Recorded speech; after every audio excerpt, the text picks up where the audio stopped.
Assalomu alaykum. Taraflar loyihasi yana efirda. Ishonasizmi, sog'ingan ekspertim tashrif buyurdi. Har doim ular bilan boshqa mamlakatlarda suhbatlashardim. Bugun O'zbekistondagi tashrifidan boshim ko'kka yetdi.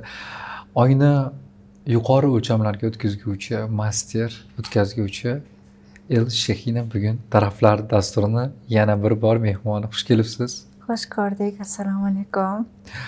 Ajoyib uchrashuv har doim kutilmaganda. Bir necha kun oldin O'zbekistondaligingizdan xabar topdim va albatta suhbat qilmasa bo'lmaydi. Yangi bilimlar bo'yicha dedim va 3-4 kun oldin xabar topganim bilan undan 1-2 kun avval siz Vyetnamda talabalar uchun, ya'ni o'quvchilaringiz uchun bir chiroyli retrit o'tkazdingiz. Inson o'z o'rnida bo'lishini anglatadigan chiroyli bir ta'limot edi. U haqida masalan ko'rib bordim ijtimoiy tarmoqda va u yerdagi o'zlarini o'sha fikrlarini bo'lishdi, boshqa bo'ldi. Dastlab savolim, inson o'z o'rnida bo'lishi bu qadar chiroyli so'z, uni ichida nimalar mujassamligi qiziq. Aynan. Inson tug'ilgandan keyin shu qadar ko'p stereotiplarning ichiga kirib ketadiki, bilmagan holatda jamiyatni stereotipi, oilani, millatni, xalqni va o'zini yo'qotib qo'yadi qaysidir toshga kelib. Ya'ni o'zi yashamaydi, fikrlar yashaydi. Ya'ni siz emas, siz o'rningizda dadangiz, o'qituvchingiz, yana kimdirlar siz eshitadigan, ixlos qiladigan insonlaringiz yashaydi. Har qadamingizda ularni fikr orqali xulosa qilasiz, fikr orqali qadam tashlaysiz, qaror qilasiz. Mana shularning ichida haqiqiy men yo'qolib ketadi-da. Bu bizga juda muhim. Hayotimizni mazmuni, ya'ni tug'ilishimizni mazmuni faqat shunga borib taqaladi-da. Ya'ni haqiqiy men topilmasa, demakki missiya bajarilmadi. Inson o'zini kimligini toki chiqarmaguncha ichidan, Anglamaguncha yoki nima zadacha bilan keldi. Buni chiqarib berish kerak-da yerga. Buni bermaguncha u missiyani yakunlamadi. Yana bitta o'rani aylanaveradi, bitta zanjir ichida yuraveradi. Sebochkani ichida olmaxonga o'xshab yurib qoladi-da. Siz chiroyli tushuntirasiz va oson qilib ko'rsatasiz, lekin bu juda murakkab jarayon. Mana shu haqida gapiring bizga. Aynan shunday. Shuning uchun ham buni bir 4 ta retrit qilib berdim-da, ana shuni. Yakunni Vyetnamda berdim. Bitta oldingizda siz bor edingiz. U yoqda bir qismini berdim. Ya'ni hozir 2 og'iz so'z bilan aytganim bilan, ya'ni bu katta narsada yetkazib berishga. O'z o'rnimizdan, o'z qolipimizdan, o'z andozimizdan chiqib ketmaslik uchun yoki o'zimizda bo'lib turishimiz uchun ham qisqa bir jumla bormiki, ya'ni o'zimizga eslatib tursakda, hech bo'lmasa ehtiyot qilib turishimiz uchun qanday buni anglab tursak bo'ladi yoki eslatib tursak bo'ladi? Retritda shunaqa shablon berdim o'quvchilarga. Ya'ni siz o'zingizni fikringiz orqali yashayapsizmi, qaror qilyapsizmi, buni bilish uchun murojaat qilasiz. Hozir men orqali kim gapiryapti? Ya'ni sirazi kelgan javobni emas, birinchi mulohaza, men orqali kim gapiryapti? Odatda birinchi biz orqali dadamiz gapiradi. Ya'ni dadamizni bolaligimizdan tortib kim bilandir muloqotlari quyilib qolgan miyamizda, bizga gapirgan so'zlari quyilgan miyamizda. Ya'ni kim bilandir muloqot qilganda birinchi dadamizni atvet keladi. Keyin onamizniki keladi. Keyin Jamiyat bolaniki keladi. Ya'ni ulg'aymagan ongniki keladi demoqchiman. Ya'ni qaraysiz, men orqali kim gapiryapti? Dadammi? Исключить qilamiz, ya'ni alohidalaymiz, chiqaramiz. Onammi? Uni ham chiqaramiz. Ya'ni men chiqish kerak-da ichkaridan. Undan keyin qaraymiz. Ulg'aymagan inson gapiryaptimi? Uchinchisiga. Ya'ni bola ongida qolib ketgan bo'lishi mumkin. Qayerdadir mulohazalar, fikrlar bola ongida qolib ketgan, o'smagan, ulg'aymagan. Bola agar mana shunday javobgarliksiz fikrlar bilan o'rtada bo'lsa, uni ham alohidalaymiz va ulg'aygan insonni xulosasi chiqqanida to'xtaymiz. Ulg'aygan Ya'ni 4ta bosqich. ulg'aygan insonni javobi chiqqanini ham anglay olmay qolishimiz mumkinmi? Ya'ni 3tasini agar alohidalasak, исключить qilsak, keyingisi ulg'aygan insonniki bo'ladi. Hozir mana bunaqa savol bersam bo'ladimi? Men berayotgan savollar kimniki? Ekspertniki, ya'ni o'zini sohasini mutaxassisi bu hayotini mukammallashtirib olgan, o'rniga tushirib olgan inson bu ulg'aygan hisoblanadi. To'g'ri, buni yana saviyalari bordir. Lekin darajalari bordir.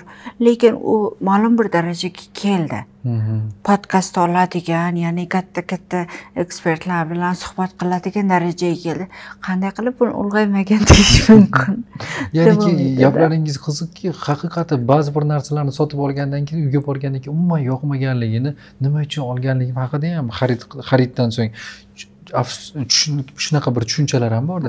Hozir siz so'zlaringizni eshitganimda nahotki o'sha kiyimlarimni yoki menga yoqqan soatni kimnidir xohishiga tayanib olgan bo'lsam degan bir tushuncha keladi. Bo'lishi mumkinmi? Mumkin, albatta. Ya'ni oddiy tanlovlarda ham. Shunaqa paytda ma'lum bir muddat qo'llanasizda, uni ishlatasizda, keyin ishlatgingiz kelmay qoladi. Bu degani sizniki bo'lmagan bu tanlov degani. Ya'ni ma'lum bir muddat ishlatasiz, keyin kiygingiz kelmaydi. Ana shunaqa narsa. Inson o'z joyida bo'lish degan oddiy bir o'sha ko'nikmani dars qilib, buni ta'limot qilib beryapsiz. Bu ilm qachon ochildi? Ya'niki mana shu qarash yoki mana shu jumlani o'zi qachon berila boshladi? Chet ellarda balki avvalroqdir. Bizga endi yetib keldimi? Bizda balki bordir, men bilmayman.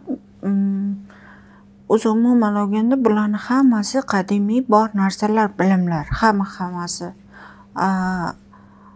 Hozir tezlashgan zamon hisobiga bu bilimlarni kirgizish vaqti keldi.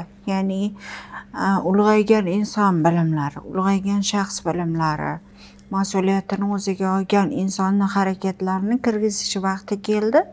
Endi bolalarcha o'ynash, adashishga vaqtimiz yo'q. Shu sababli bu bilimlar kirishi kerak vaqt edi. Qaysidir bir shaklda berilyapti, kirgizilyapti. Meni bilishimcha bu 3-4 yilgi bilimlar. 3-4 yilgi bu yerga O'zbekistonga kirib kelayotgan. Yana savol tug'iladi. Mana o'sha baribir shu qadar kengki qisqina nom bo'lgan bilan inson o'z o'rnida bo'lish. Agar hamma o'z o'rnida bo'lsa, dunyoda qanday bir chiroyli o'zgarishlar bo'lardi? Hamma o'z o'rnida bo'lganda albatta o'zgarishlar, o'yinlar allaqachon to'xtagan bo'lardi. Kurashuvlar allaqachon to'xtagan bo'lardi. Muhokamalar allaqachon to'xtagan bo'lardi. Kurashlar allaqachon to'xtagan bo'lardi-da, har bir inson yaratuvchanlik bilan band bo'lardi. Yangi narsalarni yaratish bilan band bo'lardi. Barbod qiluvchi narsalarni emas, o'stiruvchi yerni bu bilan band bo'lardi hamma. Bu umuman boshqa narsa. Bu haqida tasavvur qilishni o'zi bir juda katta kenglikda. Qayerga borishi ham bir undan yog'i yopiqda, chunki hali hamma o'zini missiyasida bo'lsa nima bo'ladi degan savolni u yog'i yopiqda. U yog'ida keyin nima kutadi degan javob bor. Keyin nima bor u yog'ida? Juda bir ajoyib kenglikda bu. Biz hozir muhokama, kurash, o'yin bularning ichidamizda, qovrilish, bulardan chiqarish uchun hozir bizning vazifamiz. Elchixon, yana bir savol. O'z o'rnida bo'lmaslik faqat inson ruhiyatiga yoki insonga mos narsami yoki tabiatda ham ro'y beradimi bu? Faqat insoniyat uchun beriladimi bu ilmingiz? Yoki tabiatda ham kuzatilyaptimi? Insondan tashqari bir boshqa olamda yoki o'sha hayvonlar olamida, o'simliklar olamida yoki qaysidir olamlarda ham bu narsa bormi? Ya'ni bu ongli mavjudotlar uchun. Ya'ni inson ongi uchun bu. Mo'ljallangan bilim. Mo'ljallangan, ya'ni ongli mavjudlik uchun mo'ljallangan bilimlar bular. ongli mavjudlik yaratadi, atrof aylanadi atrofimizda.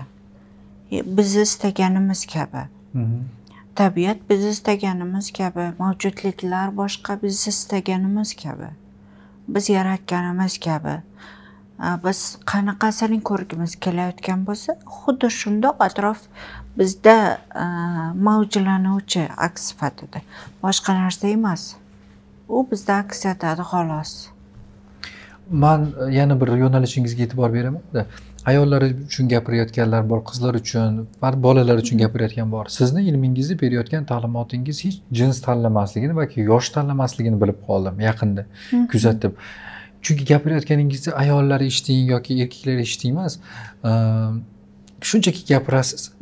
Kimga yetib borsa bu bilim, marhamat, ochiqki eshiting, xohlasangiz qo'llang, xohlamasangiz yo'q degan bir shartsiz ma'noda berasiz. O'zi bilim berayotganda ularning jinsi yoki yoshiga nisbatan bular ham o'ylab aytiladimi sizda? Inobatga olinadimi? Mana bu yoshdan mana bu yoshgacha yoki mana bu jins vakillariga degan o'ylar keladimi sizda? Hisob-kitob qilasizmi? Ya'niki bu qiziq. 18+ bo'ladi. Ya'ni insonni ongi ulg'aygandan keyin to'g'ri keladi. Jins tanlamaydi. Ya'ni kimki javobgarlikni his qilgan ondan boshlab eshitsa bo'ladi meni. Berayotgan bilimlaringizni. Ha, berayotgan bilimlarimni qo'llasa bo'ladi, javobgarlikni olishni boshlagandan boshlab. Ya'ni u 16 yoshmi, 18 yoshmi? Bu paytdan boshlaydi aslida inson. 18 yoshdan keyin javobgarlik oladi. Bu paytda ola oladi meni fikrlarimni. Ungacha qiyin bo'lishi mumkin. Hozir men ko'ryapman, juda javobgarlikli farzandlarni ko'ryapman-da, ulg'aygan 17 yoshda ham, 16 yoshda ham. Taxminan o'zi ulg'ayib javobgarlikni olish yoshi 19 yosh, minimal yosh. Maksimal 21. Demakki 19 yoshdan keyin hamma bilish kerak bo'lgan bilim. Hamma. Insoniyat. Erkak ayol farqi yo'q. Bugun bilimlaringizga tayangan holat insonlarga nimani va'da berasiz desam, nimani va'da bera olasiz? Hech narsa. Menda va'da yo'q. Va'da bera olmayman hech narsaga. Bugun Elchixina bir narsaga e'tibor beryapman. Mana buni o'qiganingizdan keyin mana bunday bo'lasiz. Mana buni tinglasangiz mana bunday bo'lasiz. Pulga ochilasiz, mana bunga bo'lasiz, baxtga ochilasiz degan va'dalarga qurilgan juda katta internet tarmoqlarida sotuvlar ketayotganini bilaman-da. Ularni eshitganman. Keyin o'yladim, Elchixina bilan ertaga suhbatlashadigan bo'lsam, hech va'da haqida gapirmagan edi. Bir eshitib ko'raylik, nimani va'da beradi bilimlariga tayangan holatda degan savol tug'ildi. Shuning uchun aytdim, siz bugun nimalarga va'da berasiz? Chunki mana ijtimoiy tarmoqda sizni kuzatayotganlar qancha, juda ko'p. Qaysidir bir hamma YouTube platformasida, Instagramda, Telegram kanallarida o'ziga mos keraklicha-da. Ularni to'plash uchun bugun va'da berayotganlar bor-da. Siz qaysi va'daga binoan shuncha odamni auditoriya qilib yig'ib olganingiz uchun qiziqdim. Nimani va'da berdingizki, buncha odam sizni kuzatyapti va bilimingiz qiziq ularga? Men va'da berdimmi? Men va'da olsam kerak menimcha. Ya'ni menga va'da berishsa bilim beraman. Ya'ni javobgarligimni olaman, o'zim ustimda ishlayman desa men bilan yo'lim ochiq. Ya'ni ularga hamma narsani berishga tayyorman. Lekin javobgarlikka menga tashlaydigan, menga mana buni berasiz, mana buni berasiz, berasiz, pul berasiz, yana nimalardir berasiz, men yo'qman u joyda. Nimadir mendan kutib kelishayotgan bo'lsa yo'qman. Lekin men javobgarligimni olaman, meni hayotimda men javobgarman. Bilim olishimga ham javobgarman, olmasligimga ham javobgarman. Menga beradigan narsasi ularning ishonch. Ishonch bersin va javobgarlik bilan ishlasinki, undan keyin hamma narsa oldida. O'zini oldida. Ya'ni inson nimaga erishsa, harakati orqali erishadi. O'zinida.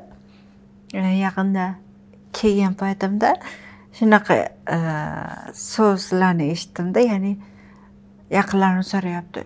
Keldingiz, ha, endi qolasizmi, ko'rishamizmi? Yo'q, men 3 kundan keyin Vyetnam ketaman. undan keyin qolasizmi, ko'rishamizmi? Yo'q, undan keyin 4 kundan keyin Xumson ketaman. Ya'ni retrit qo'yilganda 3 kundan keyinga. U yoqqa ketaman. Undan keyin ko'rishamizmi? Undan keyin yana 3 kundan keyin oilamga borib kelamanda, Qashqadaryoga borib kelib, undan keyin Turkiyaga ketaman deyapman-da. Undan keyin oddiy bo'lgan vaziyatda, siz qachon bir yerda bo'lasiz? Keyin o'ylab qoldim. Bu hayotni men qachon yaratdim? Qachon keldim bu hayotga? Ya'ni 3 kun bu yoqda, 3 kundan keyin u yoqqa uchaman, 3 kundan keyin yana bu yoqqa uchaman.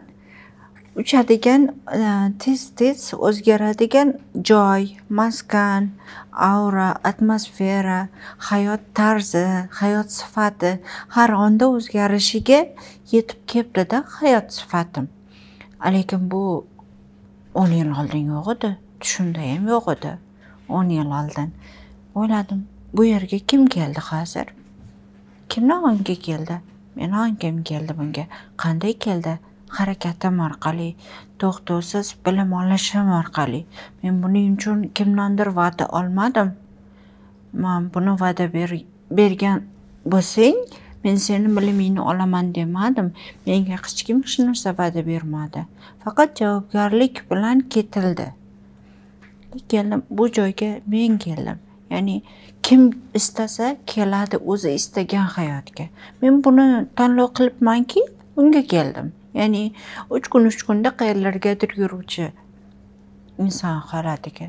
Ya'ni ham ongli shunchaki sayohat emas, bilimli sayohatlar. Bunga kelinibdi. Demak, buni men tanlov qildim, buni men yaratdim va buning uchun tish tirnog'im bilan harakat qildim, bilim oldim. Ishonch bilan, va'dalarsiz.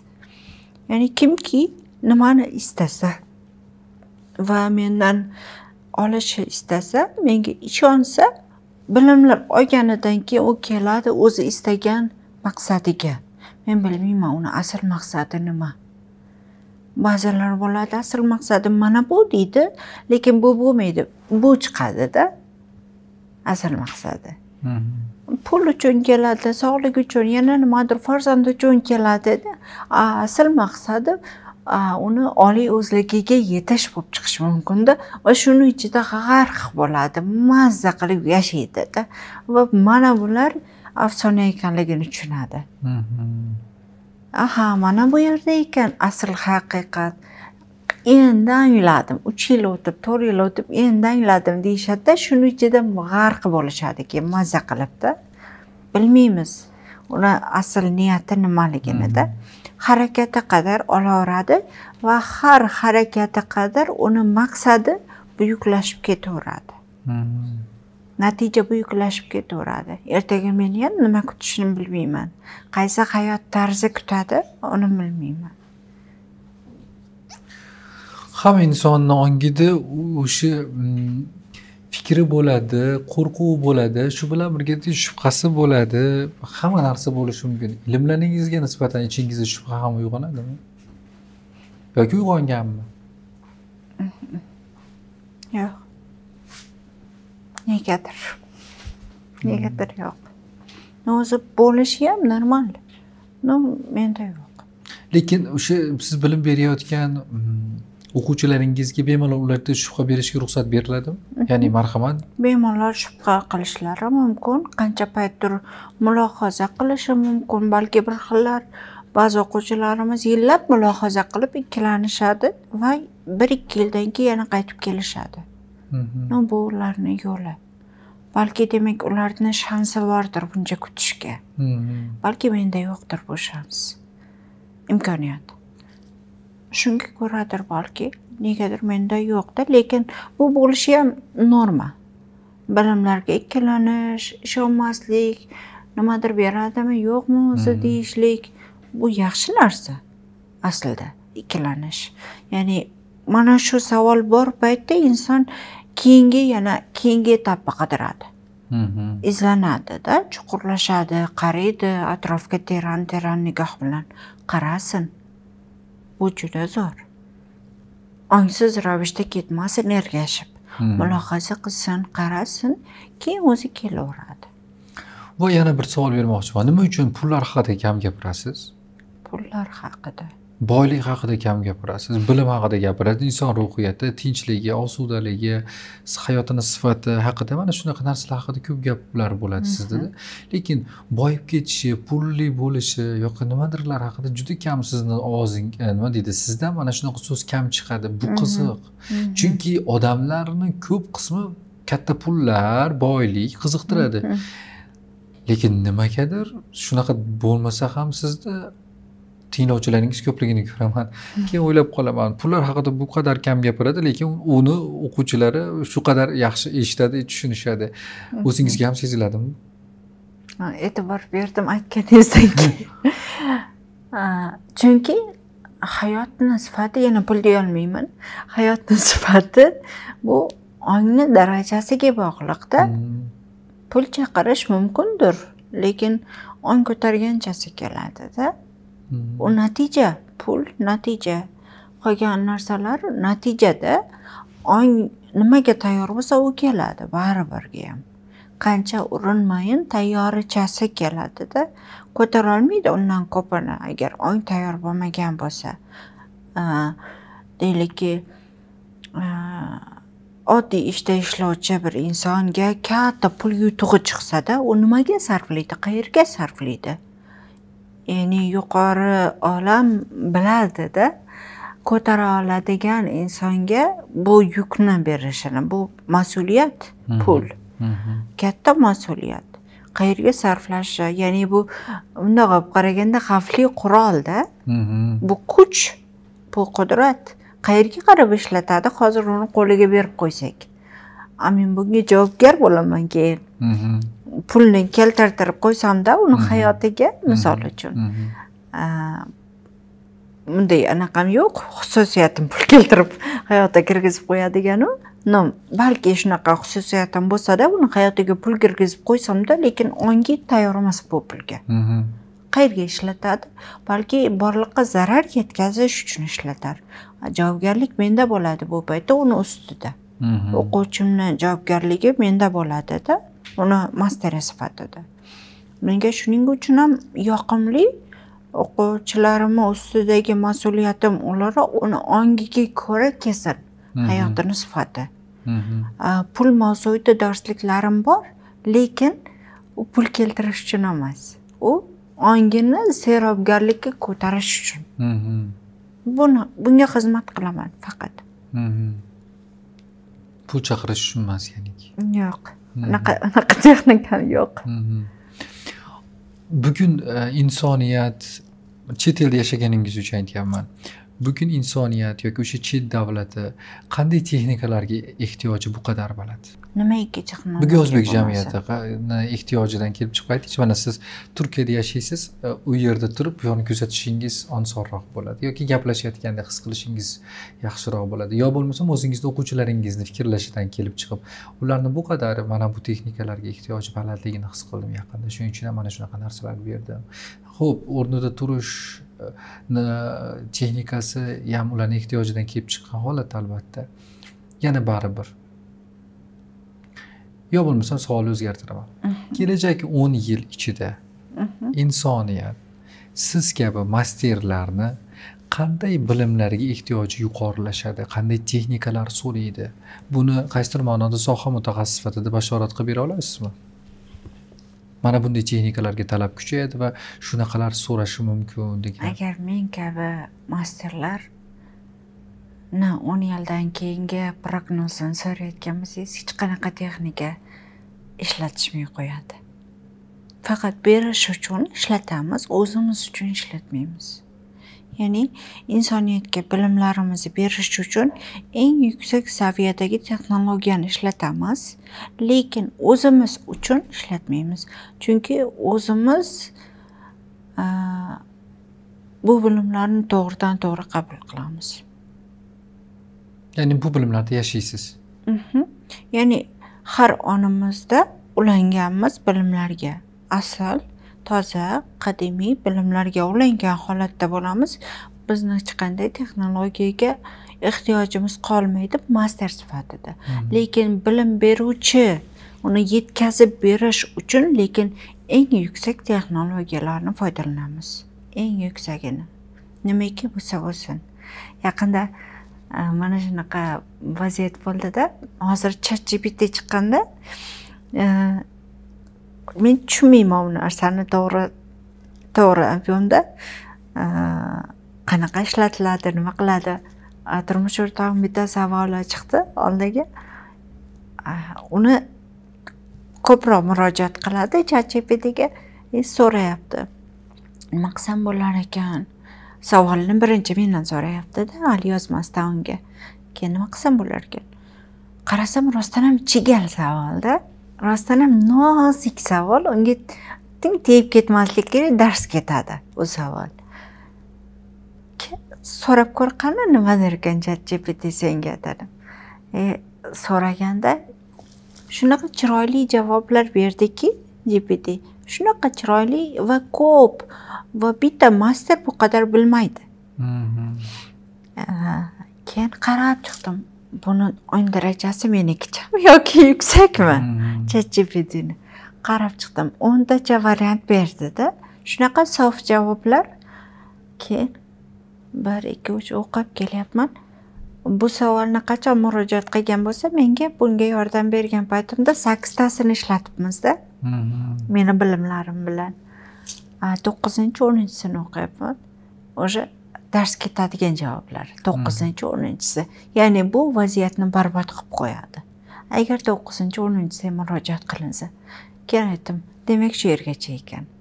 GPTni funksiyasi bu savol uchun shu yergacha ekan. Mumkin emas 9-10 javobga o'tish. Bu taktikani qo'llash mumkin emas. Ket o'qitamiz shu joyda. Yopdik uni. Ya'ni demoqchi bo'lganim, texnologiyani biz ishlatmaymiz. Sababi ulanadigan, beriladigan sof bilimlar bilan qorishib qoladi va inson o'yinga kirib ketadi. Shuning uchun ishlatmas ekanman, demak, shuning uchun kerakligini ham his qilmas ekanman. Qancha undashsa ham kerak emas deb javob qaytargan ekanman, chunki hislar yopiladi bu paytda. To'g'ri javoblarni ichingizdan yaratmay qo'yasiz bu paytda. Siz robotga aylanib qolasiz bu paytda. Texnologiyani quliga aylanib qolasizda.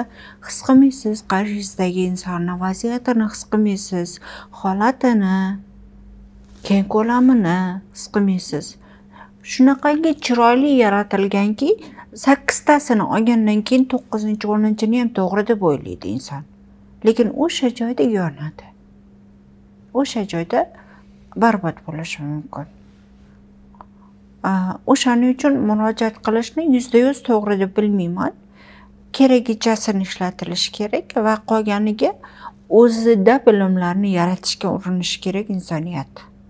Olsin, istalgan texnologiyadan og'irligini yengillatish uchun foydalansin.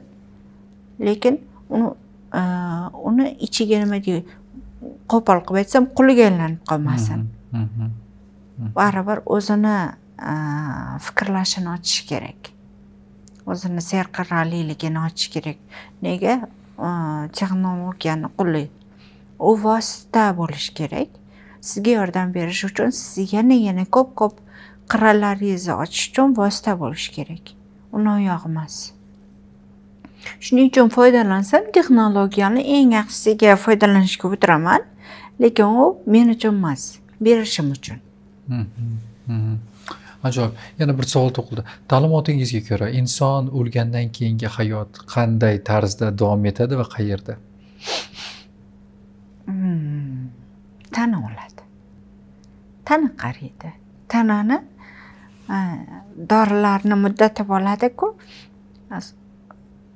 Anaqa nima deydi? Mana shu muddatgacha qo'llansa bo'ladi deydi. Qo'llanish muddati bo'ladi-ku. Xuddi shunda inson tanasini qo'llanish muddati tugaydi, o'lmaydi. Qo'llanish muddati tugaganidan keyin u kiyim ketib boshqa kiyim keladi. Keyingi kiyim bizga yopiq. Keyingi kiyim qanaqa bo'ladi? U kapsula bo'ladimi, u tabletka bo'ladimi, u sirop bo'ladimi? Keyingi kiyim yopiq, lekin shu yergachasiga uni yaroqlilik muddati tugaydi. O'ladi degan so'z yaroqlilik muddati jismniki tugadi. yaramay qoladi rostdan ham tana. Ma'lum bir yoshdan keyin, ya'ni 80dir, 100dir yoshdan keyin bu tana yana ham ichkaridagi ruhni donishmandligini chiqarib berishga yaray olmaydi. Chunki borgan sari u donishmandlashadi inson. Agar izlanishda bo'ladigan bo'lsa, u demak keyingi tanaga o'tish kerak. Bu donishmandlikni yerga berishi uchun unga boshqa tana beriladi keyin. Bu kapsula bo'ladimi, sirop bo'ladimi, buni bilmaymiz. Bu yog'igachasini bilamiz hozir. Undaki mani ehtiyojim shunday bo'lardiki, sizga aytdimki, qanday ehtiyojlar bo'lishi mumkin kelajagi 10 yilda. Kelajagi 10 yilda agar mendan so'rashadigan bo'lsa, mani bilimlarim o'lgunimcha yetadi oxirgi nafasimgacha. Men shunday bilimlarni so'rardimki, bu dunyodan ketgandan keyin asqotadigan bilimlar o'sha paytda. Ya'ni shular ochilishsin, mana shu sirlar yoki mana shu jarayonlar qanday kechadi, u yerda menga nimalar asqotadi degan qanaqadir bilimlar, mana shu narsalar haqida o'ylagan edim. Bu bilimlarni agar chuqurlashuvchi insonlar his qiladi allaqachon. Ular nima kutadi, nima kutyapti va parallel dunyolarda ular nima sodir bo'lyapti, uni his qiladi.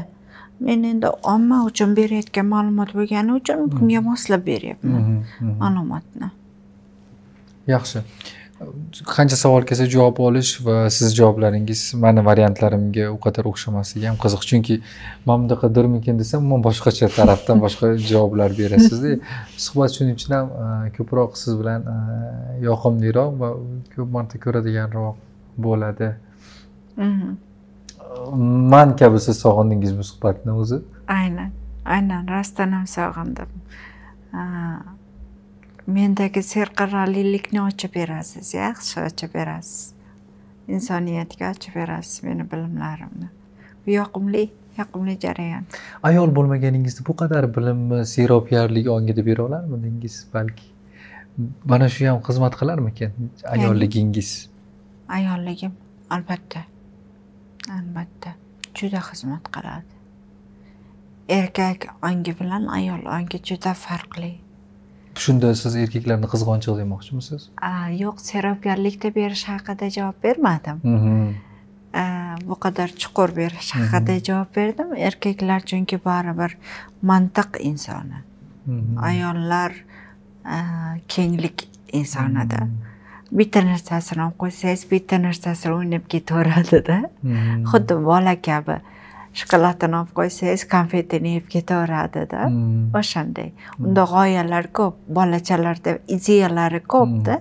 Qo'g'irchog'ingni o'ynama desangiz, birozdan keyin deylik, menga aytsak, pomadam o'ynab turgan bo'ladi. Pomadamni olib qo'ysam, lakim o'ynab turgan bo'ladi. Topaveradi, u arazlab o'tirmaydi-da. Ayol shunday. Hozir qo'lidan bitta qurolni olib qo'ysangiz, ikkinchi qurolni o'ynaydi. Ikkinchisini olsangiz, uchinchisini o'ynaydi. Erkak o'sha joyni chuqur qiladi. Nimaga olib qo'ydi, nima qilishim kerak? Ayol sakrab ketaveradi bundan. Ya'ni kengayib ketaveradi-da, erkak chuqurlashib ketaveradi. Shunda farqimiz bor-da. Ayol bo'lganimda boshqacharoq beraman. Erkak bo'lganimda balki metafizik bo'larmidi. Qanaqadir zarralarni mikroskopda ko'rayotgan bo'larmidim. Bu farqimiz. Olim bo'lardim-da, qandaydir. Baribir ilm yo'lini tanlardingiz, shunaqami? Aynan. Ya'ni ilm yo'lidagi insonlarning avlodi boshqacha bo'la olmasa ham kerak deb o'yladim-da. Ya'ni ota-onangiz o'qituvchi bo'lsa-da, qanaqa qilib boshqa bir shaxs yaralishi mumkin. Ana shunday. Kimni yoki qanday fikrlarni ta'siriga tushib qolishingiz mumkin oxirgi paytlarda yoki tushib qoldingiz, eslay olasizmi? Yo'q. Fikrlarga tushib qolish bormi sizda? Onlik. Onlik. Bir qancha daqiqa bo'lishi mumkin. Yashab o'taman, to'xtaydi. Bo'ladi, men ham insonman. Qaysidir fikr ta'sir qiladi, og'ritadi, yig'latadi. Lekin onlik. Ma'lum bir onlarda o'tadi. O'zini ta'sir kuchini yo'qotadi. Keyingi etap keladi, ya'ni hozir bola yig'layotgan bo'lsa, ulg'aygan inson zirasi keladi. ongli qaraydi, vaziyatga o'tib oladi. Tak, nima uchun, qayerdan, nega, hamma savollar javobini oladida, keyingi etapga o'tadi. Shu Keyingi o'sha dars jarayonlariniki va keyingi uzatadigan bilimlaringizni rejalashtirayotgan paytingizda e'tibor ko'proq nimaga qaratiladi? insoniyatga nima kerakligiga qaratiladi. Insoniyatga nima kerak? Insoniyatgami, insoniyat ruhiyatigami? Insoniyatga. Ruhiyatiga aniq. Insoniyatga nima kerak? Ularni qanaqa qilib bu ong darajasidan bu ong darajasiga olib chiqish mumkin. Tezroq o'tish uchun nimalar yordam berishi mumkin o'zimdan. Ularni savolini, mayda savollarni katta savolga aylantirish uchun nima qilishim mumkin? Uni mayda savollarini tez yechib keta olishi uchun men nima berishim kerak? Nimani bilmayaptiki, u bu savollarda o'ralashib qolyapti. Bilmayotgan joyini demak mavzu qilib tayyorlanib beriladi. Tezroq o'tsin, keyingi etapda keyin beriladi. Mana shunday. Ya'ni insoniyatni ehtiyojiga ko'ra beriladi. Ehtiyoji deganda ham menga ham uyg'un bo'lishi kerak. Sizni oxirgi olgan bilimingiz qiziq menga. Nimani oldingiz va u qanday nomlanardi va oxirgi olgan bilimimmi? Ajoyib. Oxirgi olgan bilimim miyani sirli funksiyalari bor. Miyadagi sirli funksiyalarni ochishni o'rgatish. Bu haqida. Ya'ni sirli tochkalar bor miyada va u bilan o'zini potensialini insoniyat yarqa ko'rsata oladi. Aniq, tiniq ocha oladi. Miyada juda ham ko'p nuqtalar borki, o'rganilmagan va o'shalarni o'rganish va o'rgatish. Uni qachon bera boshlaysiz? Hozir auditoriya tayyorlayapman, ya'ni auditoriya o'sib olsinki, keyin beraman. Hozir auditoriya tayyorlanyapti buning uchun, ya'ni auditoriyani o'stiruvchi bilimlar berilyapti. Keyin tarzda. Undan keyin beraman. Qiziq, insoniyatni ongini sirli nuqtalari dedingiz. Miyani sirli nuqtalari. Miyani sirli nuqtalari. Ya'ni DNK, neyron zanjirlari bularga qadar ta'sir o'tkazishdi. Juda ham ko'p funksiyalarimiz borda, juda ham ko'p qirralarimiz bor. Bularni bilsak maza qilarasiz, bilganingizda maza qilarasiz. Shuncha yil foydalanmay keldimmi bu potensialimni deysizda? Shunday bilimlar bormi? Dunyoni kelajagini o'zgartirib yuboradigan. Oddiy. Bor. Nima to'siq ularga bugun?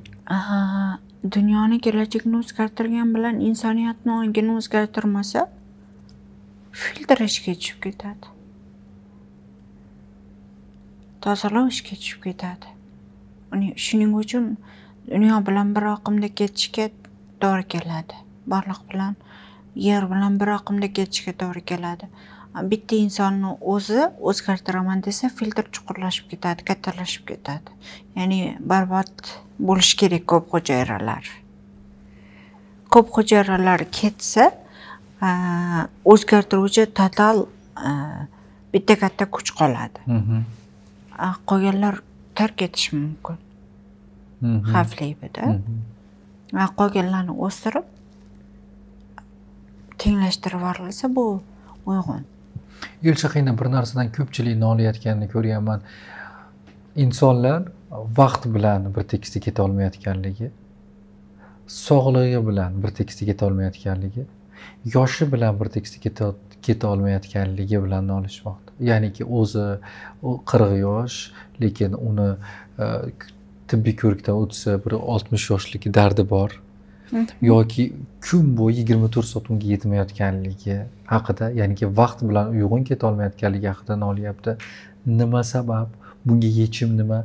Nima uchun biz har doim bizga kerakli va bizga berilgan in'omlardan, bizga berilgan o'sha tabiat ne'matlaridan uyg'un keta olmayapmiz, ular bilan teng keta olmayapmiz yoki vaqt yetmayapti, vaqt yetsa umr yetsa sog'liq yetsa yana kimlardir yetishmayapti. Bir kam dunyo juda qadimgi va eski gapdi. Bunga u qadar nima deydi, suyanmoqchi emasman. Sizni bilimingiz asosida buni yechmoqchiman. Vaqt menga yetmaydi. Mumkinmi u bilan teng keta olishimiz? Menimcha vaqt allaqachon o'zgardi. Ya'ni biz bilgan 24 soat allaqachon 12 soat. Bu allaqachon o'zgardi. Buning uchun men ham qiynalyapman.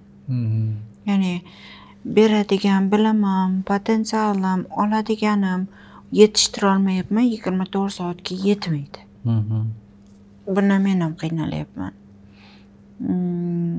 Boshqa masalalarga keladigan bo'lsak, bilimsizligi natijasi tana demak qarib ketayotgan bo'lsa, tanani qayg'usi ko'payayotgan bo'lsa, demak anglanmagan jarayon ko'p. Anglanmagan narsalar ko'pki, tanaga berib yuborganda tanada o'tirib qolgan. Tanani tozalash kerak. Bu keraksiz o'y-xayollardan, fikrlardan, turib qolgan og'riqlardan tozalash kerakki, tanaga zarar bermasin. Qaratib qo'ymasin, uni bemalol o'sib rivojlanishiga xalal bermasin. Demak, bu bilimsizlikning natijasi deb bilaman. Nima yetmayotgan bo'lsa, nimadan insoniyat aziyat chekayotgan bo'lsa, buni to'g'rilashga bilim olinmayapti.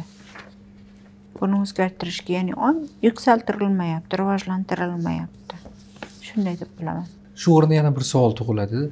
Bilimlaringiz kimlarga mumkin emas degan savol ham bor.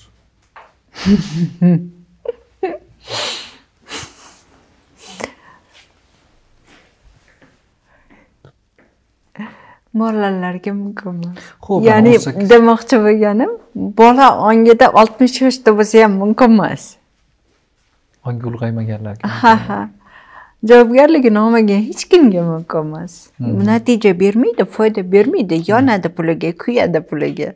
Bermaydi natija. Javobgarligini olmagan, u o'tirib o'qimaydi, izlamaydi, fikrlamaydi, mulohaza qilmaydi. Menga ishonmaydi ham. Bola qanaqa? O'ynoqi. O'ynab yuraveradi-da. Javobgarligini olmasa 60 yoshga ham mumkin emas. Bola ongida 60 yoshli tana o'rgansa ham mumkin emas. Противопоказанияda bu joyda mumkin emas. Zararli ta'sir o'tkazishi mumkin hatto. Xo'p, bilimingizda xavfli tarafini aytib bering. O'rganmaydigan, ya'ni mulohaza qilmaydigan ong meni bilimlarim bilan yanglish qarorlar qilishi mumkin. Va keyin javobgarligini boshqalardan qidirishi mumkin. Misol uchun qaytib o'zimdan so'rashi mumkin.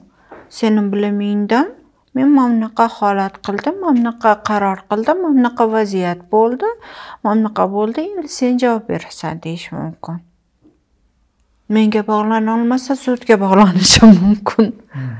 Men bilmayman, bu zararli tarafi. Ya'ni to'g'ri instruksiyani to'g'ri foydalanmadi. Qurollarni o'qib chiqmadi, tartiblarni qilmadi-da, noto'g'ri foydalandi bilimlarimdan. Bilimlarimdan noto'g'ri foydalangan paytda juda kuchliligini sababiga u ko'tara olmay qoladi. Va har xil degradatsiya berishi mumkin. Xuddi futbolda rikoshet bo'lgani kabi noto'g'ri ta'sir ko'rsatadi. Ya'ni koptaka boshqa joyga urib yuborsa qaytib chiqib keladi-ku. Foydali ta'sir berish o'rniga zararli ta'sir beradi. Inson ongi qachon boshqa joydan bilim olmasdan o'zidan o'zi bilim bera boshlaydi? O'zi bilim tug'adimi yoki o'zi bilim qanaqadir kashf qiladimi? Mana shu onga qachon yetib keladi inson? Insoniyat allaqachon bu etapda. Nima uchun oz miqdorni tashkil etadi bunaqa insonlar? Juda kam. Nima uchun? Menimcha yer bunaqa etaplarni endi yashash vaqtiga keldida yerni tezligi ham bog'liq edi. Insoniyatni ongini tezligi. Yerni tezligi endi ko'tarildi. Insoniyat tezligi ham endi ko'tarilyapti.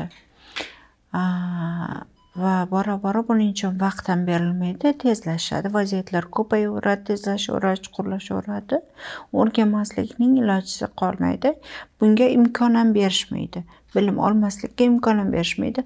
Har xil muammolarni oldiga qatorlashtirib qo'yib qo'yishadi. Faqat yechimini bilimga bog'lab qo'yishadi. Onging ko'tarasan va buni yechim borasan. Ya'ni bu zanjir qilib qo'yishdi-da, o'sha allaqachon bu boshlandi. Savollarning javobi faqat bilimda bo'lishiga yo'naltiruv boshlandi. Bu hammasi yo'naluv orqali ketyapti. Yuqoridan qilinayotgan yo'naltiruv orqali ketilyapti. Bungacha mayli yashab turishsin degan tarz bor edi. Yuqoridan berilayotgan. Hozir yo'q, vaqtimiz kam deyilyapti. Insoniyat tez o'tib olsin, vaqtimiz kam yoki tugadi. Tez yerni yuksaltirishimiz kerak deyishdi-da va tezlashtirildi hamma narsa. Va allaqachon insoniyat o'zi to'g'ridan to'g'ri bilim olish, to'g'ri javoblarga o'zi ulanish etapida ko'pchilik bor. Bu yerda kamdir. Lekin dunyo miqyosida olsak ko'p. Chiqqaningiz sari ko'raverasiz. Bor.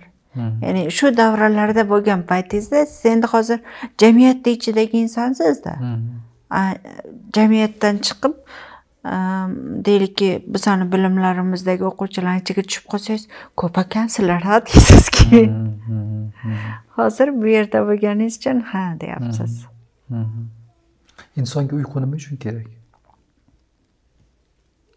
Tana yana ham yaroqli bo'lishi uchun. Tanani yaroqlilik muddatini uzaytirish uchun, ya'ni vassanomleniya qilib olish kerak. Sarflangan kuchini tiklab olish kerak-da.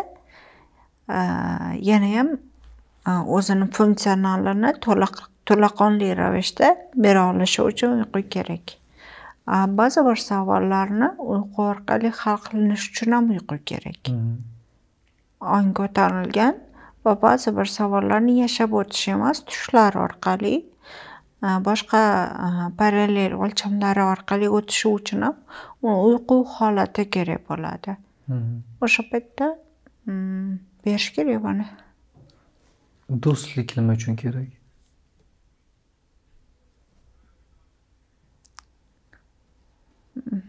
Buni boshqacha savolga aylantirish kerak. Do'stlik degan tushuncha Hamfikrlik nima uchun kerak? Xo'p, hamfikrlar nima uchun kerak? Yoki tarafdorlarmi? Hamfikrlar o'zini tan olishmi shunda? Tan olish uchunmi? Yaxshi fikr istamoningizdan. Ko'pchilik sizning fikrlaringiz to'g'ri desa, meniki to'g'ri ekan, demak to'g'ri yo'lda ekanman deb ketish uchunmi? Bu chalg'ituvchi narsalar emasmi demoqchiman. Men mana shu narsani his qilaman-da. Bilimlarimni bergan sari menda keyingi qirralar ochilaveradi-da. Ya'ni hamfikr bilan suhbat qilgan paytingizda sizda buyuk insightlar keladi. Suhbatlarimiz orqali bo'lishi mumkin, balki men bilan suhbatingizdan keyin ko'p narsa insightlar kelishi mumkin. O'zingiz ishingizda, yana nimalardadir-da, menda ham keladi bu narsa. Ya'ni ongi ulg'aygan bilimi yuksak insonlar bilan hamfikr bo'lgan paytingizda sizda yana keyingi qirra, ongingiz keyingi qirrasi ochilyapti. Buniga ham tasdiq bo'lsin. Bu o'sish. Do'stlik degan tushuncha, bu dushman degan tushuncha borligi uchun menga uyg'un kelmadi. Ko'z yoshlari nimani anglatadi? Yumshashlik. Ya'ni u yumshaydi, noziklashadi, yupqalashadi, shu qadar eriydi. Yurakni ochilishi desak bo'ladi. Shu qadar borliqni his qila oluvchanlik, bora bu etapga birinchi achchiq yig'i keladi.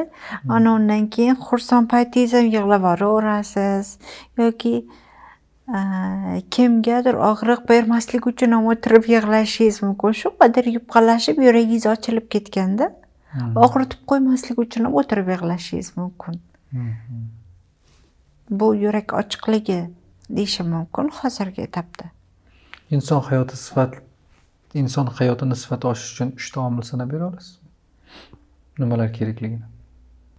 Birinchi omil bilim, ikkinchi omil atrof muhit. Ya'ni kimlardan tashkil topdi atrof muhit. Uchinchi omil harakatlar deyishim mumkin. Qanaqa harakat qilyapti? Aniq bir nima kelmadi.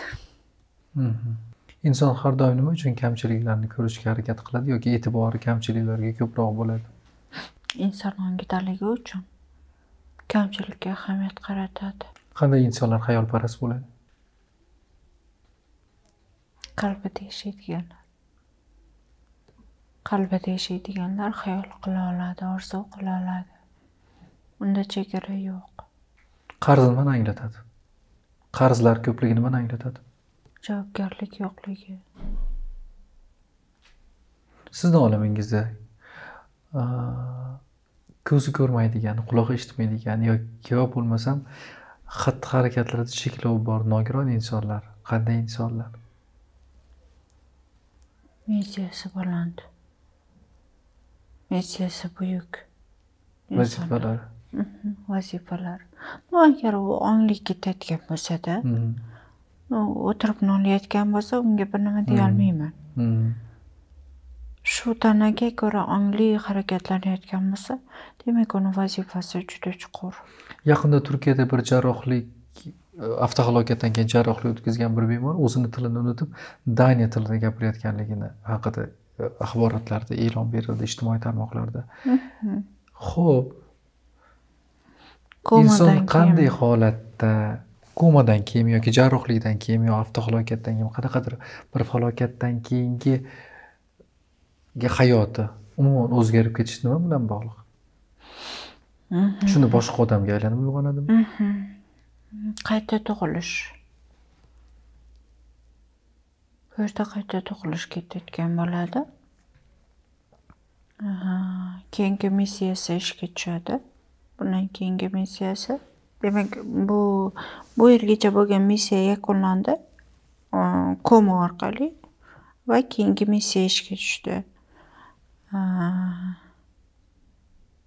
Ulanish ishga tushdi. Yuqori olam bilan kontakt chuqurlanib ketgan bo'lishi mumkin. Yoki qattiq og'riq hisobiga, ya'ni ruhiy og'riq hisobiga faqatgina najot atrofdan uzilib, hamma bog'liqliklar uzilib, faqat najot yaratuvchiga ulangan paytda kontakt shu qadar chuqurlashib ketadiki, hamma potensiallar ishga tushib ketadi. Yaratuvchi potensiallari ishga tushib ketadi. To'g'ridan to'g'ri muloqot ishga tushib ketadi yuqori bilan. Inson dunyoga kelibdiki, inson dunyoga kelishi bilan havoga o'xshagan, ya'niki havo qadar bu qadar ehtiyoj boshqa narsaga yo'q deb o'ylayman. Shu qadar havoga, kislorodga ehtiyoji baland. Inson ruhiyatini xuddi havoga tenglashtira oladigan ehtiyojini, shu qadar ehtiyoji baland nima bor yana? Bilim. Havosiz yashab bo'lmagan ekan, bilimsiz yashayotganlar, bilimsiz yashab bo'lmaydi deysiz, lekin bilimsiz yashayotganlar ko'p-ko'p.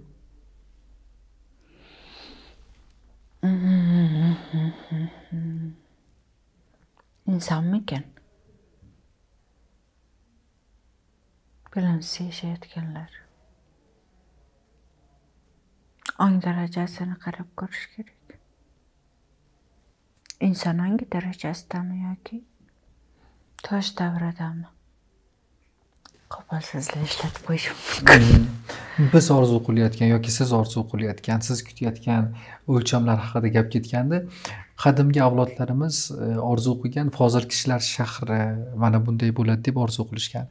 Siz aytayotgan o'lchamlari qaysidir ma'noda inson ongida bir qanaqadir bir olam deb xayolga keltirish mumkin yoki tasavvur qilish mumkinda. Siz orzu qilayotgan yuqori o'lchamdagi insonlarni bizdan 3 ta farqi nimada bo'ladi? Yerliklardan farq. Ulg'aygan inson pozitsiyasida harakat. Har bir vaziyatga javobgarlik. Ya'ni bu vaziyat menga nimadir berishi uchun yaraldi degan javobgarlik. Hech qayerdan aybdor qidirmaydi. Ulg'aygan inson, yuqori ongli inson aybdor qidirmaydi. Farqi javobgarlikli. Hamma vaziyatda sevgi ko'radi.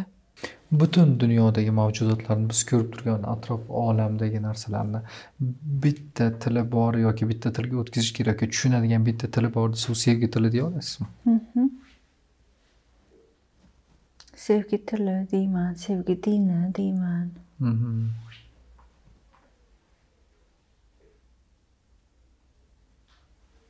Yurak tili deyishim mumkin. Inson tirik turgan holatda necha yil yashashini o'zi bashorat qila oladimi? Agar buni shunaqa bashorat sizda uyg'ongan bo'lsa, qachonlardir necha yil umr ko'raman deb o'ylaysiz? Yo'q, qila olmaydi bashorat. Bu ilm emasmi? Yo'q. Bunga yetib kelarmiki insonga? Kerak yo'q buni deb o'ylayman. Kerak mantiqsiz narsa. Nima ma'no? Balki xotirjamlik ketib, yana ham tezroq harakatga kelar. Ongli bo'lsin undan ko'ra.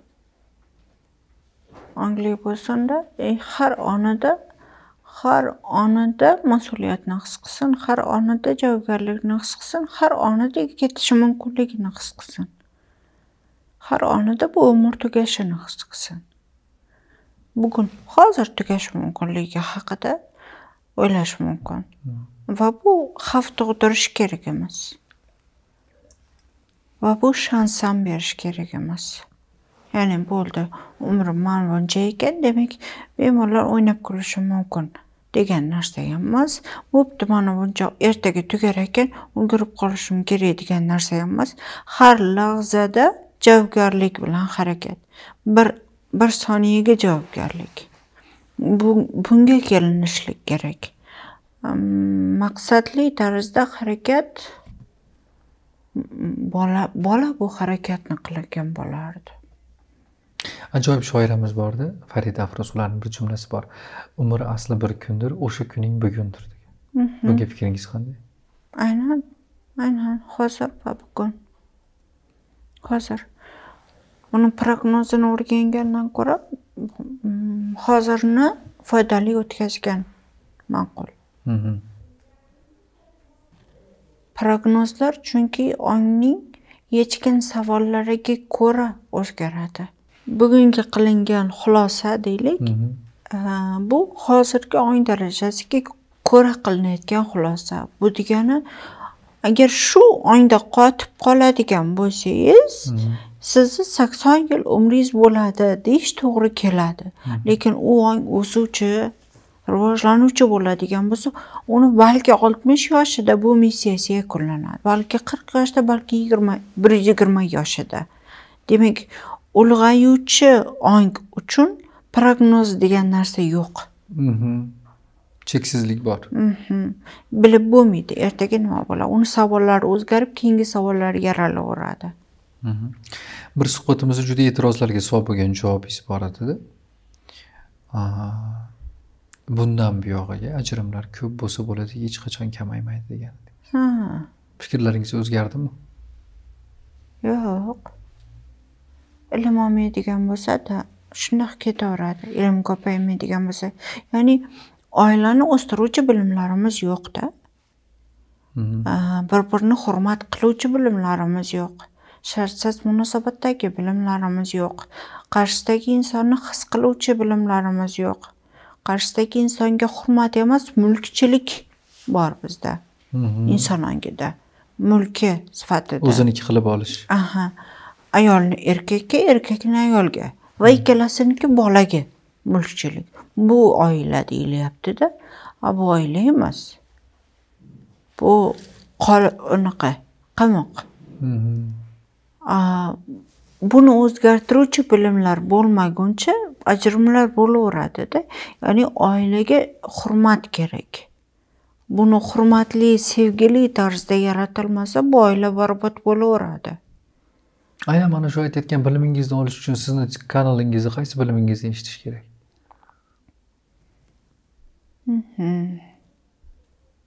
Oxirgi o'tilgan retritlar, garmoniyadagi hayot, rad etilgan aktivlar va haqiqiy men. Bu bilimlarni olishim mumkin. Oiladagi butun hamma savollarni yechish uchun va hamjihatlikda, sevgida yashash uchun. Noldan boshlab qaraydigan bo'lsa, kanalda ochiq bilimlar juda ham ko'p. Uni hammasi xizmat qiladi. Oila uchun ham, shaxs uchun ham, istalgan savol uchun.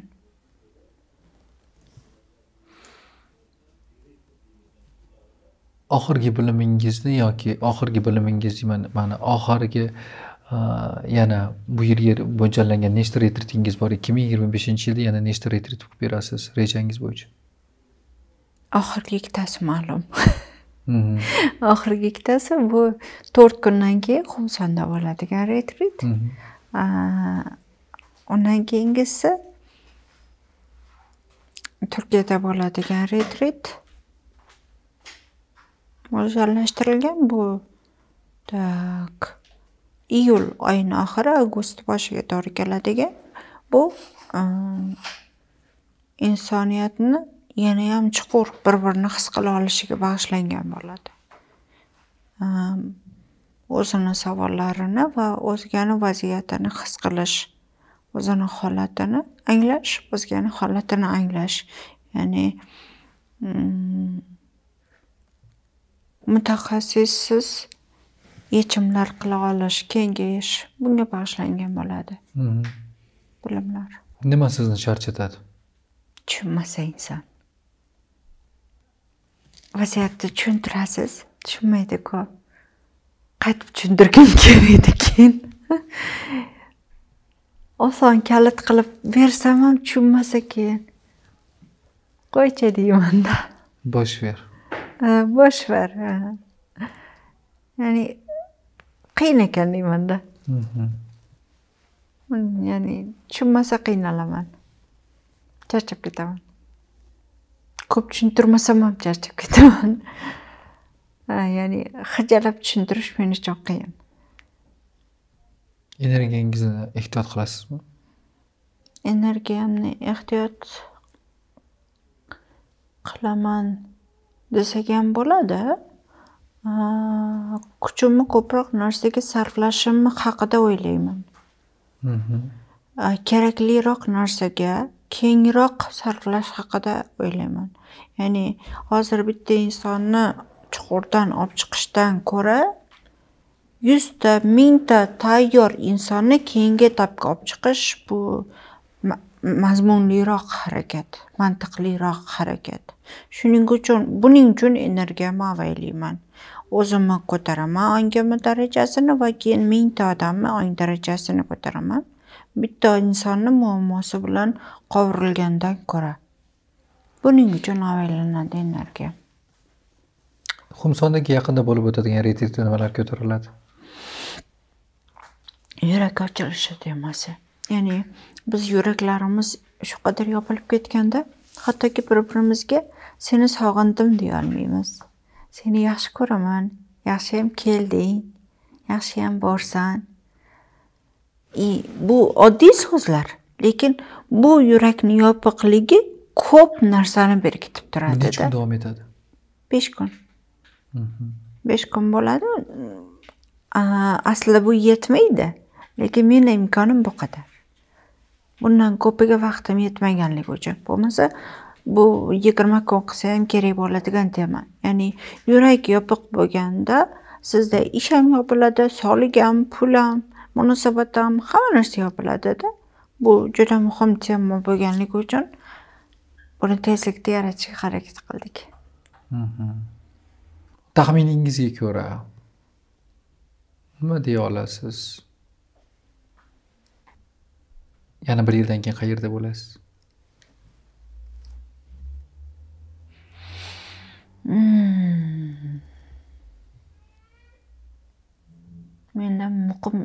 yashash joyi bo'lmaydi.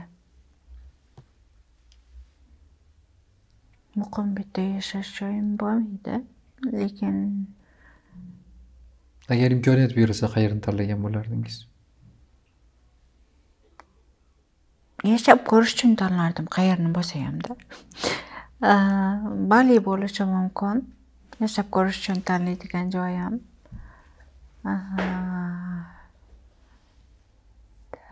Shvetsiya bo'lishi mumkin. Yashab ko'rish uchun tanlaydigan joyim. Buni yashab ko'raman, o'g'lim kelmasa qaytaman. Issiqroq mamlakatlarni tanlagan bo'lardim. Sovug'i bo'lmaydi. Shuning uchun issiqroq mamlakatlardan tanlardim. Bali yoqimli, lekin hasharotlarini o'ylayman. Ma'lum bir payt yashay olishim mumkin, ko'p emas. Tak. Oxirgi berayotgan 3 ta bilimingiz, ya'ni ta'limotingiz nomlarini aytingiz, qiziq bo'ldi-da. Qanday savollari ko'p insonlar mana shularni eshitsin, so'nggi savolim.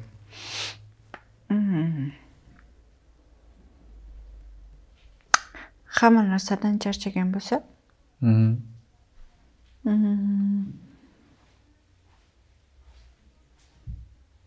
dunyoni keyiniga qiziqayotgan bo'lsa, keyin nima bo'ladi?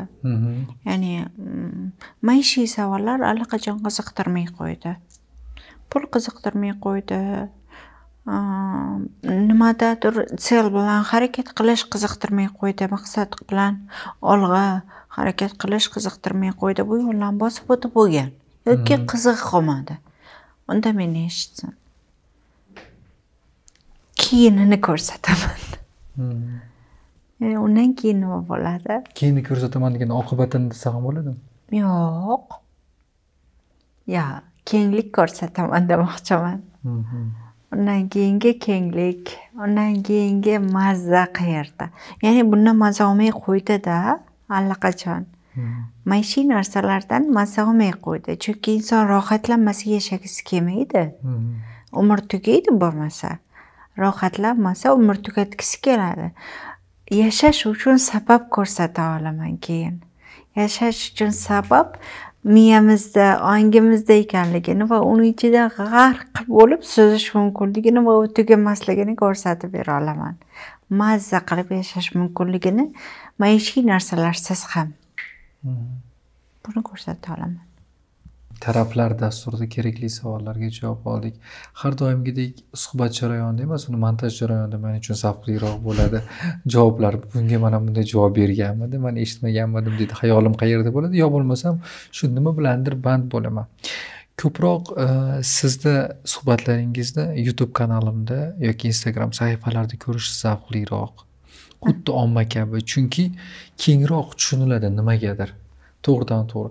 Bugun bemalol ayta olaman, sizni tomosha qilayotgan, sizni o'quvchilaringiz, sizni sevib tinglaydiganlarga Elchixina bilan suhbat, jonli suhbat siz o'ylaganchalik va siz mazza qilganchalik yaxshi bo'lmasligi mumkin, lekin olayotgan bilimlari bu qadar zavqli bo'ladiki, siz ekran ortida turib, obyektiv ortida turib bu qadar keng bilimlarni olish imkoniyatiga ega bo'lasiz. Sababi o'zim ham yurishga chiqqanda, boshqaga chiqqanda bemalol shu quloqchinlarda eshitsa bo'ladi sizni darslaringizni, yo bo'lmasam o'sha bemalol mana shu suhbatni ham